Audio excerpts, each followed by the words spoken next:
Halo, apa kabar pemirsa Kompas TV? Semoga selalu diberi kesehatan pada kesempatan hari ini. Saudara, Malaysia sebagai negara tetangga terdekat Indonesia menawarkan pilihan kedua untuk perawatan kesehatan atau berobat atau yang disebut juga sebagai medical second opinion. Dan kali ini Malaysia Healthcare juga akan kembali hadir di Indonesia dalam rangka acara MH Expo atau biasa disebut Malaysia Healthcare Expo di Kota Bandung. Akan hadir perwakilan dari 20 rumah sakit dan juga dari pariwisata. Mari kita kenal lebih dekat dengan Malaysia Healthcare dan juga mengetahui lebih jauh lagi mengenai MH Expo atau Malaysia Healthcare Expo yang akan digelar pada 1 hingga 4 Juni 2023 mendatang di Trans Studio Mall Bandung. Kita akan langsung berbincang dengan narasumber kita hari ini, ada Farah Delah, selaku Direktur MHTC atau Malaysia Healthcare Travel Council Indonesia. Halo Farah, halo. Apa kabar? Kabar baik. Kabar baik ya? Iya. Luar biasa, harus baik. Baik Farah, kita akan langsung berbincang. Untuk pertanyaan pertama, boleh dong dijelaskan dulu kepada pemirsa di rumah, apa itu perihal MHTC atau Malaysia Healthcare Travel Council atau biasa yang disebut dengan Malaysia Healthcare ya? Iya, benar. Silakan. Jadi Malaysia Healthcare itu adalah agensi di bawah Kementerian Kesihatan Malaysia.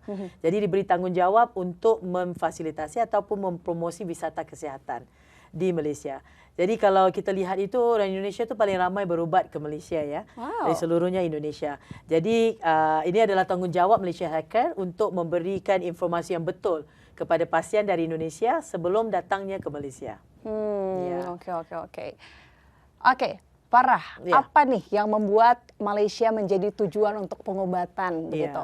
Jadi kalau ikutkan data ya, Ninda ya, daripada tahun 2019 sebelum pandemi itu ada kurang lebih 670,000 pasien dari Indonesia berubat ke Malaysia. Jadi Indonesia itu adalah yang paling ramai datang ke Malaysia, sama ada di Kuala Lumpur, Penang atau ke negeri lain di Malaysia. Jadi mungkin sebabnya Malaysia dengan Indonesia itu lebih dekat.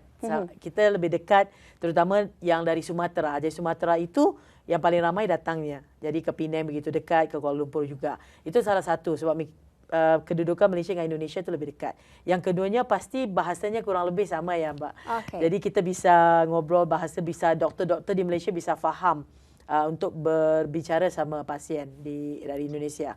Selain itu makanan kuliner kurang pun lebih sama, bahasa juga, dan juga selain daripada itu rumah-rumah sakit yang ada di Malaysia ini tersekitar seluruh Malaysia. Jadi di kota-kota yang dekat dengan Malaysia sepertinya macam di Batam itu dekat dengan Johor, Medan itu dekat dengan Penang, dan Jakarta, Surabaya itu dari Kuala Lumpur. Jadi mungkin ini adalah sebabnya ramai pasien daripada Indonesia berubat ke Malaysia, dan juga banyakkan di Malaysia itu makanan halal senang didapati ya untuk warga Indonesia yang datang ke Malaysia.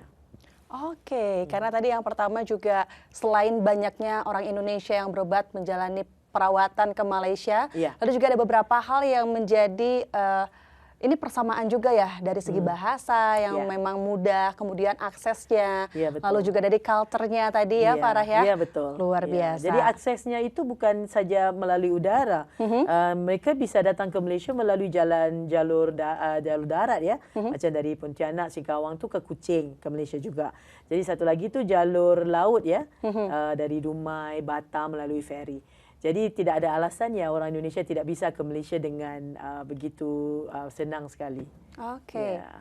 Maka dari itu dihadirkanlah di Indonesia melalui acara MH Expo ini ya Farah ya? Benar. Untuk berdekat lebih lagi dengan pasien-pasien yang ada ataupun sesiapa yang ingin mengetahui lebih lanjut mengenai perawatan di Malaysia ataupun rumah-rumah sakit di Malaysia. Luar biasa.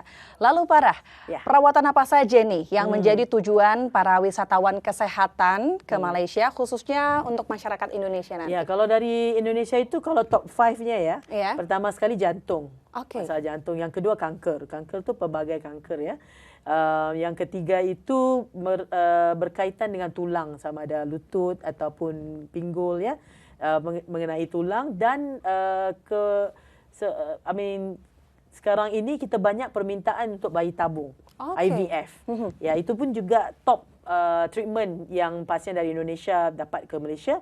dan juga medical check up. Medical check up itu udah jadi kebiasaan lah orang Indonesia kalau ceknya sambil jalan-jalan itu medical check up dulu dan sekali jalan-jalan di Malaysia. Oh, oke, luar biasa. Nah, selain itu Farah, nih tadi kan juga sempat disebutkan bahwasanya ini menjadi medical second opinion. Benar. Boleh disampaikan mengapa sih menjadi medical second opinion? Jadi pasien dari Indonesia itu kebanyakan pasti permulaan pemeriksaan itu dilakukan di Indonesia dulu, kan?